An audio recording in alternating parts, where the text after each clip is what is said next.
கிறிஸ்து இயேசுவில் அன்பிற்கினிய சகோதரர்களே, சகோதரிகளே,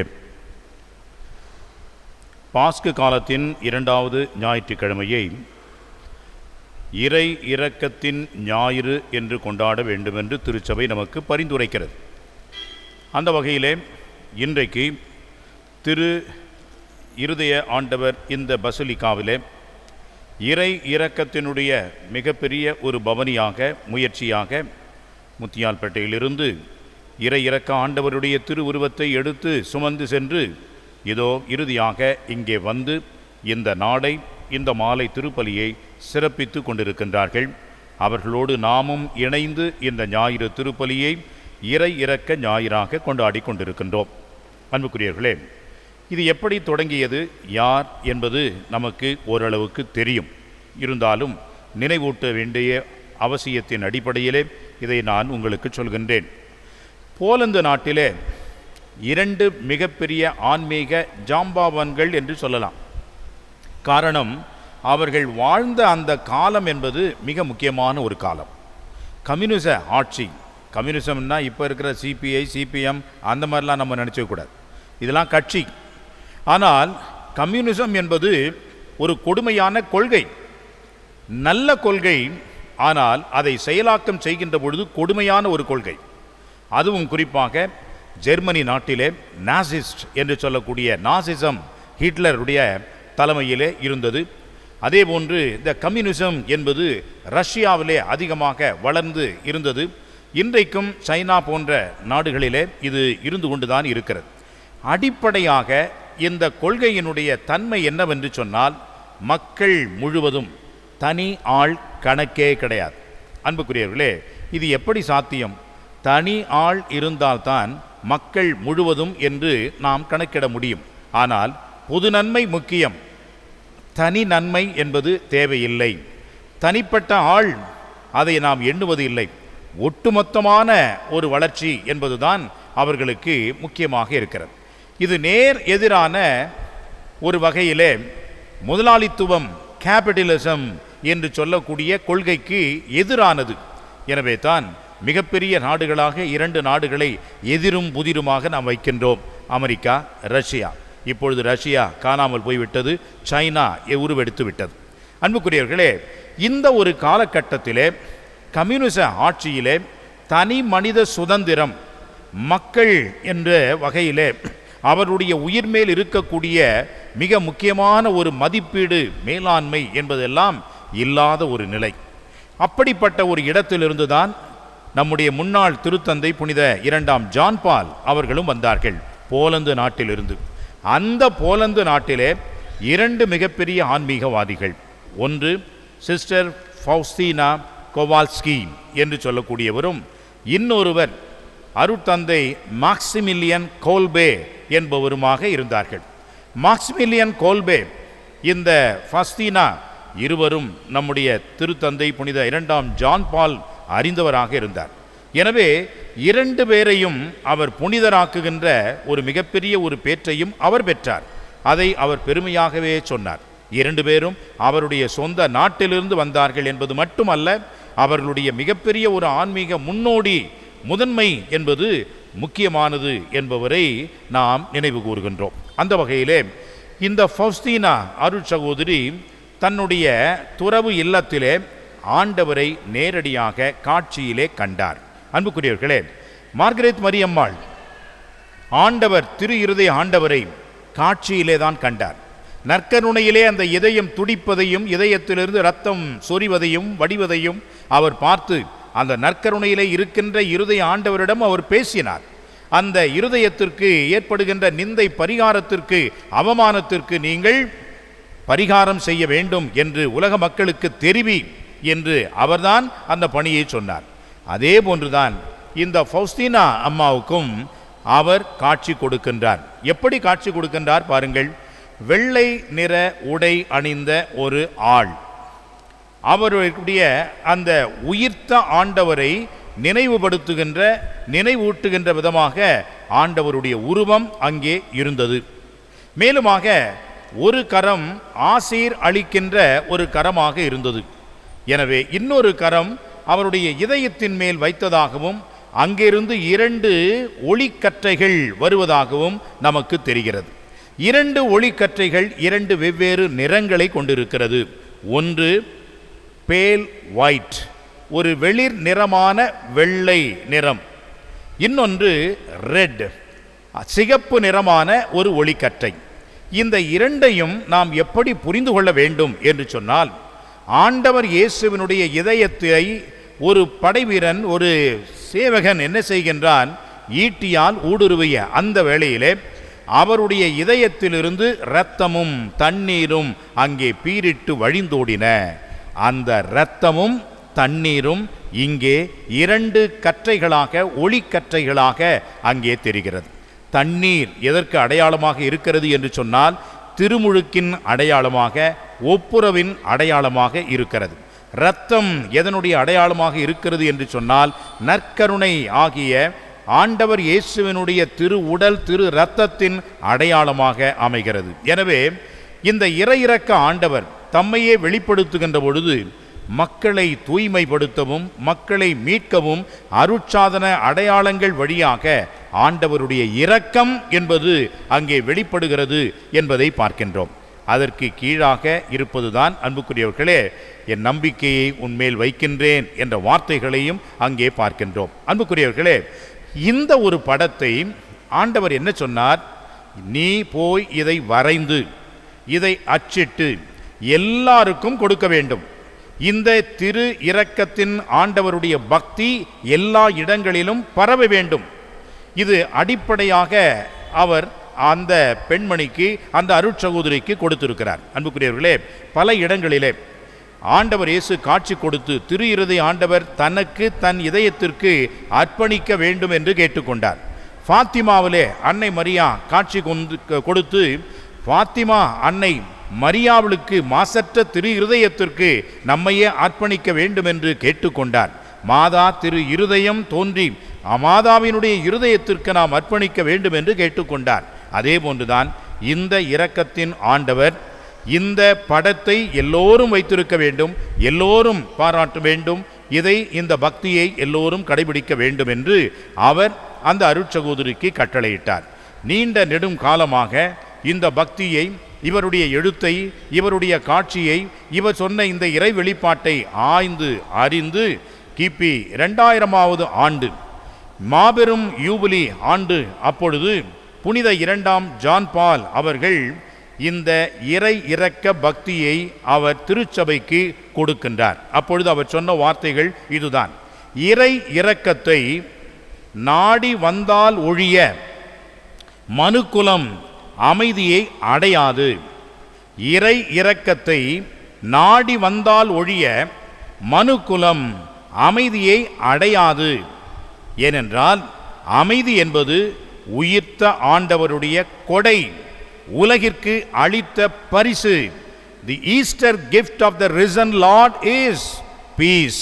எனவே இந்த அமைதியை நாம் பெற்றுக்கொள்ள வேண்டுமென்றால் இறை இரக்கத்தை நாம் அனுபவிக்க வேண்டும் என்ற ஒரு அடிப்படையில் தான் இந்த பக்தியை அறிவித்தார். ஈஸ்டர் அடுத்து வருகின்ற 2வது ஞாயிற்றுக்கிழமை இதை கொண்டாட வேண்டும் என்ற ஒரு ஆணையை திருவழிபாட்டு ஆணையம் திருச்சபை முழுவதுக்கும் இது அறிவித்தது. அன்று தொட்டு இன்று வரை இது தொடர்ந்து மிகப்பெரிய பக்தியாக கொண்டாடப்பட்டு வருகிறது என்பதை நாம் அறிய வேண்டும். அன்புக்குரியவர்களே, நாம் நினைக்கின்றோம் இது பெரிய அளவில் மட்டும்தான் இந்த பக்தி முயற்சி இருக்கிறது என்று நாம் நினைக்கலாம். ஆனால் அப்படி அல்ல.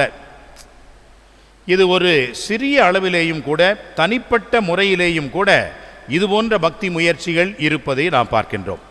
இன்று மாலை எனக்கு நெருக்கமானவர் ஒருவரோடு பேசிக் கொண்டிருந்த பொழுது நான் சொன்னேன், இன்றைக்கு இறை இரக்கத்தின் ஞாயிறு என்று சொன்னேன். உடனடியாக அவர் சொன்னார், இன்று மதியமே நான் இந்த இறை இரக்கத்தை ஜெபத்தை சொல்லிவிட்டேன் என்று சொன்னார். ஆச்சரியமாக இருந்தது.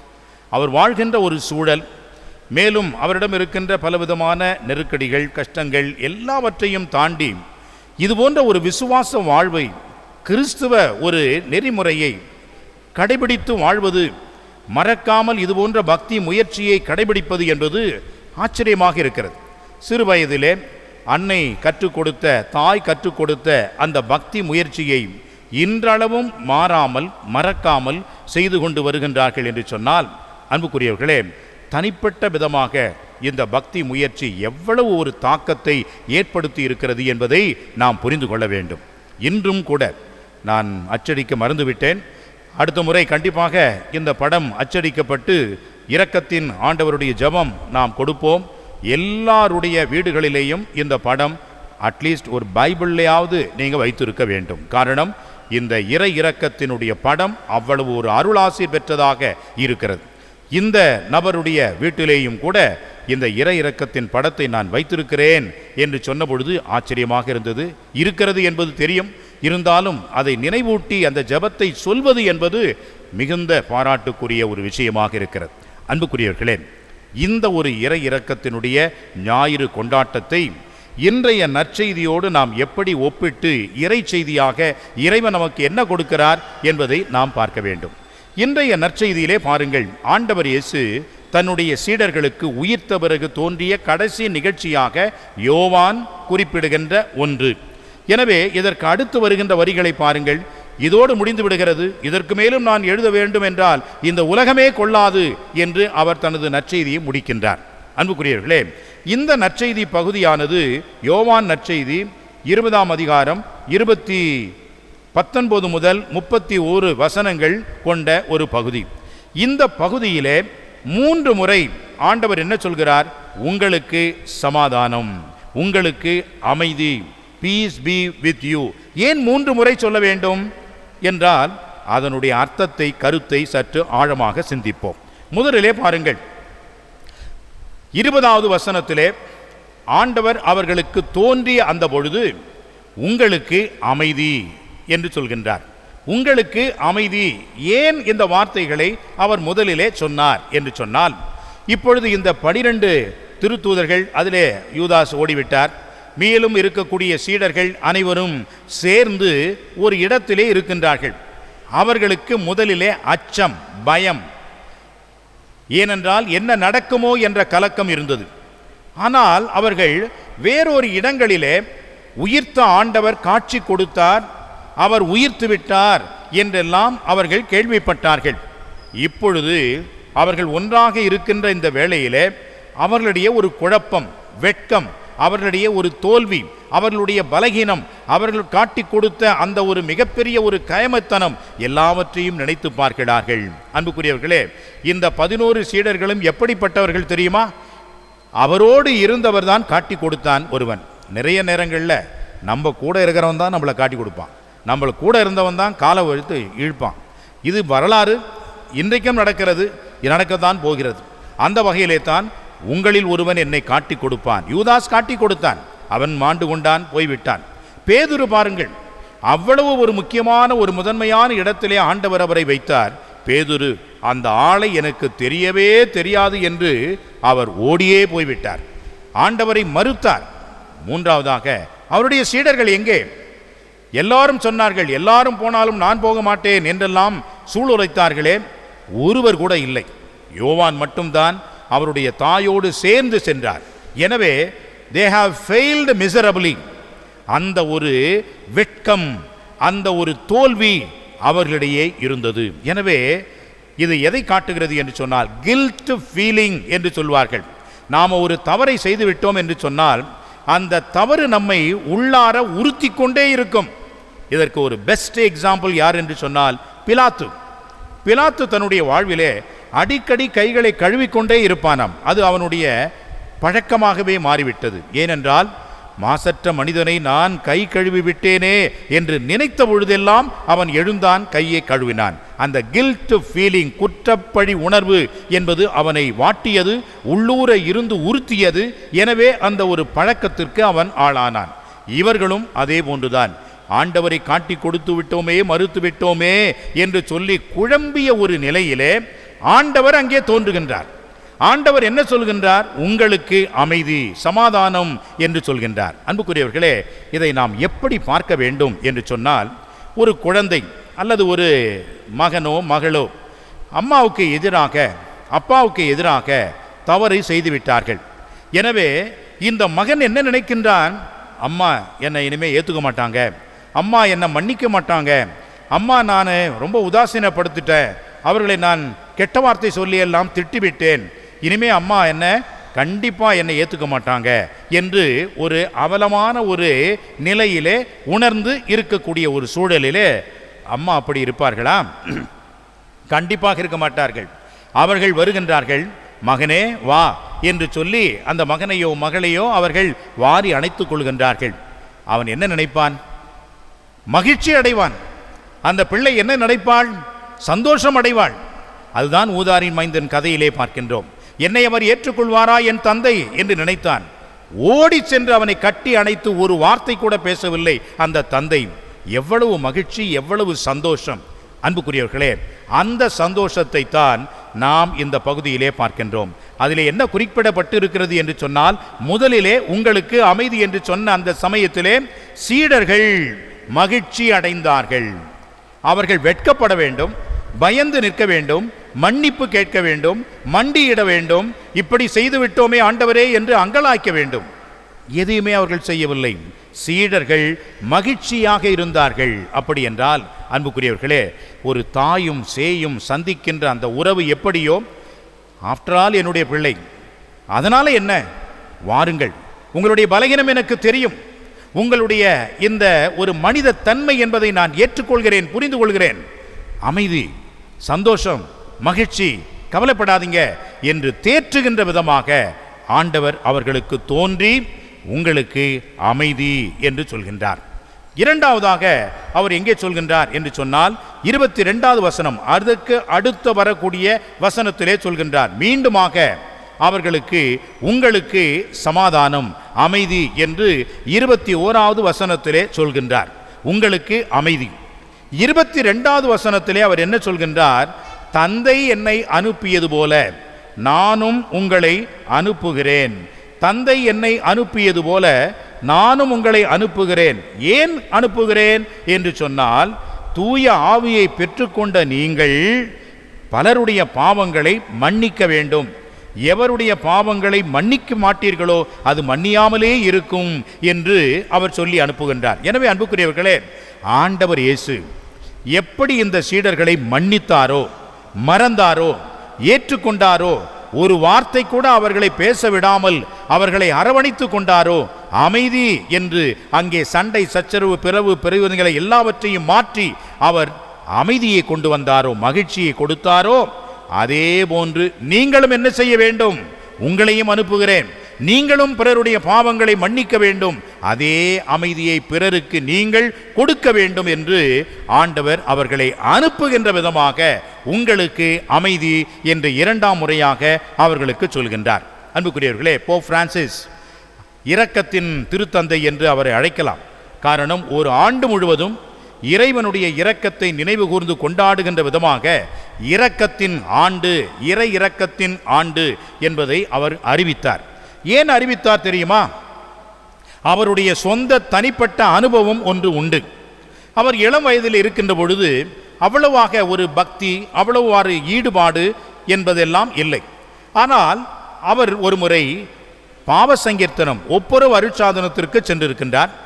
அந்த குருவானவர் அந்த ஒப்புரவு அருட்சாதனத்தை பெற்ற பிறகு இவர் உள்ளூர ஒரு மகிழ்ச்சியை உணர்ந்தார். அதிலிருந்து அந்த தந்தையோடு, அந்த அருட்தந்தையோடு இவர் நல்ல உறவை ஏற்படுத்தி கொண்டார். ஆனால் அந்த அருட்தந்தை திடீரென்று ஒரு நாள் இறந்து போய்விட்டார். இறந்த பிறகு தன்னுடைய சொந்த தந்தையை இழந்த அனுபவத்தை, அந்த ஆத்திரத்தை, வேகத்தை, இழப்பை இவர் அனுபவித்தார். இரவு முழுவதும் தூங்கவில்லை. அடுத்த நாள் காலையிலே அவர் என்ன சொல்கிறார்? நான் இனிமேல் அந்த தந்தையினுடைய இடத்திலே அமர்ந்து மக்களுக்கு இரக்கத்தை, இறைவனுடைய மன்னிப்பை கொடுப்பேன், நான் குருவாவேன் என்று முடிவெடுக்கின்றார். அதுதான் அவருடைய அழைப்பினுடைய தோற்றம். அங்கேதான் அவர் முடிவெடுக்கின்றார், தான் குருவாக வேண்டும் என்பதற்காக.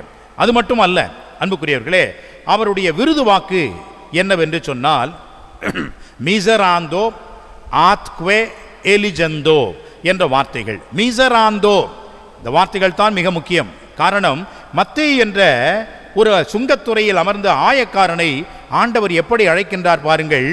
அந்த நற்செய்தியிலே என்ன இருக்கும்? அவரை கண்டார், என்னை பின் செல் என்று அழைத்தார். அவ்வளவுதான் இருக்கும். ஆனால் இதனுடைய விளக்க உரை செயின்ட் எப்ரேம் என்று சொல்லக்கூடியவர் அவர் என்ன எழுதியிருக்கிறார் என்று சொன்னால் ஒரு வார்த்தையை அங்கே சேர்க்கின்றார்.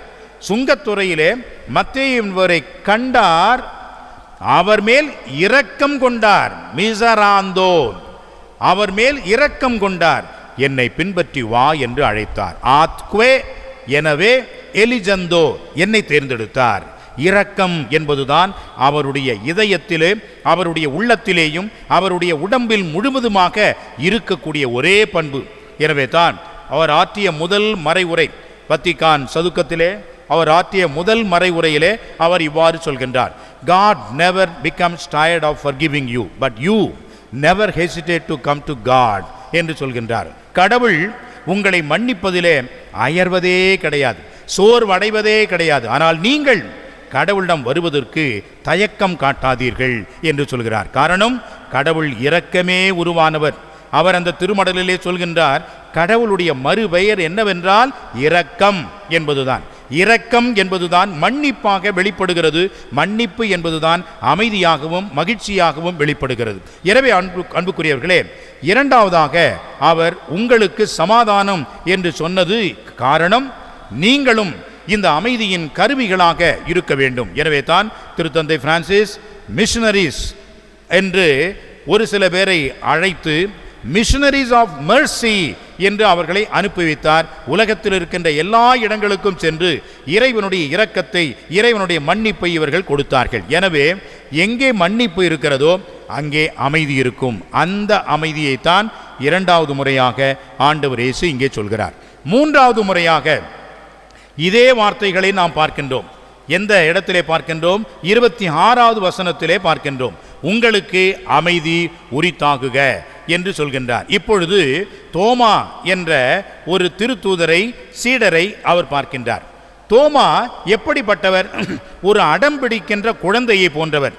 நீங்க என்னதான் சொன்னாலும் நான் நம்ப மாட்டேன், நானாக அவரை தொட்டு பார்க்க வேண்டும், விழாவிலே கை வைக்க வேண்டும், அவரை கண்டால் ஒழிய நான் நம்பவே மாட்டேன் என்று ஒரு அடம்பிடிக்கின்ற ஒரு ஆளாக இருக்கின்றார்.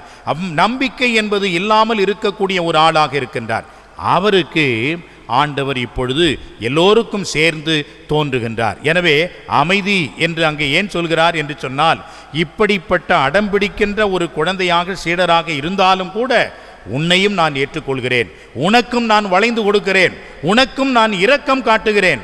கோபம் இல்லை, வருத்தம் இல்லை, அங்கே பலவிதமான பகை இல்லை, தண்டனை இல்லை, தவறு என்று சுட்டி காட்டவில்லை. மாறாக, தோமா இதோ என் விலா, உன் விரலை இட்டு பார், என்னுடைய காயங்கள் இதோ, என்னை தொட்டு பார் என்று சொல்கின்றார். அன்புக்குரியவர்களே, அப்பொழுதுதான் தோமா சொல்கின்றார், என் ஆண்டவரே, என் இறைவனே என்ற ஒரு விசுவாச அறிக்கையை அவர் வெளியிடுகின்றார். அன்புக்குரியவர்களே, இந்த விசுவாச அறிக்கை என்பது எதன் அடிப்படையில் வருகிறது என்று சொன்னால், ஆண்டவரை தொடுகின்ற அந்த வாய்ப்பு. பல நேரங்களிலே அன்புக்குரியவர்களே நாம் நினைக்கலாம், ஆண்டவர் நம்மை விட்டு தொலைவாக இருக்கின்றார் என்று நினைக்கலாம். இல்லை, ஆண்டவர் தொடுகின்ற ஒரு தூரத்தில் தான் இருக்கின்றார் என்பதை நாம் நினைக்க வேண்டும். ஆண்டவரை நான் நம்ப மாட்டேன் என்று அடம்பிடிக்கலாம், ஆண்டவர் நம்மை நம்பிக்கைக்கு அழைக்கிறார் என்பதைத்தான் நாம் உணர வேண்டும். அன்புக்குரியவர்களே, ஒரு குழந்தை 2வது மாடியிலே தீயிலே மாட்டிக்கொண்டான், குதிக்க வேண்டும் என்று நினைக்கின்றான். தந்தையும் சொல்கின்றார், குதி, நான் உன்னை பிடித்துக் கொள்கின்றேன் என்று சொல்கின்றார். ஆனால் அவன் சொல்கின்றான், அப்பா, நான் உன்னை பார்க்கவே முடியவில்லையே, எங்கு பார்த்தாலும் புகையாக இருக்கிறதே, நான் உன்னை பார்க்க முடியவில்லையே, நான் எப்படி குதிப்பது என்று கேட்கிறான். நீ என்னை பார்க்கவில்லை என்றாலும் பரவாயில்லை, நான் உன்னை பார்க்கிறேன், குதி, நான் உன்னை தாங்கிக் கொள்வேன் என்று அவர் சொல்கின்றார். அதுதான் கடவுள். நாம் கடவுளை பார்க்கவில்லை என்பதனால் நம்ப மாட்டேன் என்று நாம் அடம்பிடிக்கின்றோம். ஆனால் கடவுள் நம்மை பார்க்கின்றார். கடவுள் நம்மை தொடுகின்ற ஒரு தூரத்தில் தான் இருந்து என்னை தொட்டு பார், என்னுடைய காயங்களை பார், நான் உனக்காக பட்ட வேதனைகளை, பாடுகளை பார் என்று சொல்லி ஆண்டவர் நம்மை நம்பிக்கைக்கு அழைக்கின்றார். என் ஆண்டவரே, என் தேவனே, அந்த நம்பிக்கையை நாம் கொண்டிருப்போம் என்று சொன்னால், அன்புக்குரியவர்களே, 3வது முறையாக ஆண்டவர் சொன்ன அமைதி அங்கே கிடைக்கும். இது 3ஐயும் இணைத்துத்தான் இறை இரக்கத்தினுடைய இந்த ஆண்டவரிடம் நாம் பார்க்கின்றோம். அந்த ஆண்டவருடைய திரு இதயம், அவருடைய இரக்கம், இட்ஸ் ஓகே, நீ எப்படி இருந்தாலும் பரவாயில்லை, நான் உன்னை ஏற்றுக்கொள்கிறேன் என்று கடவுள் சொல்வதாக நாம் நினைக்க வேண்டும். நாம் பல நேரங்களிலே இரக்கத்தை நாம் எப்படி பெற்றுக்கொள்கிறோம் என்று சொன்னால், நாமும் பிறருக்கு அந்த இரக்கத்தை காட்டுவதிலே பெற்றுக்கொள்கின்றோம். அதுதான் இறை இரக்கத்தினுடைய ஆண்டவருடைய செய்தி. மூன்றாவதாக, தொடுகின்ற தூரத்திலே இறைவன் இருக்கின்றார், தொலைவில் இல்லை என்பதை உணர்ந்து, என் ஆண்டவரே, என் தேவனே, I trust in you Lord என்ற அந்த வார்த்தைகளை நாம் அங்கே பார்க்கின்றோம். எனவே அன்புக்குரியவர்களே, எவ்வளவு பொருத்தமாக இந்த இறை இரக்கத்தினுடைய ஆண்டவருடைய விழா ஞாயிறு இன்றைய நற்செய்தியும் எவ்வளவு ஒரு இணைந்த வகையிலே இருக்கிறது என்பதை நாம் புரிந்து கொள்ள வேண்டும். எனவே உங்களுக்கு அமைதி என்பதுதான் ஆண்டவர் தருகின்ற செய்தியாக இருக்கிறது. இதே அமைதியை பிறருக்கும் கொடுப்போம், மன்னிப்போம், பிறரையும் ஏற்றுக்கொள்வோம். அனைவரும் சேர்ந்து இந்த மன்னிப்பின் உறவிலே, ஒப்புரவாகின்ற உறவிலே வாழவும் வளரவும், இறை இரக்கத்தினுடைய ஆண்டவருடைய அருள் பெறவும் ஆசீர் பெறவும் தொடர்ந்து இந்த திருப்பலியிலே வேண்டுவோம். ஆமென்.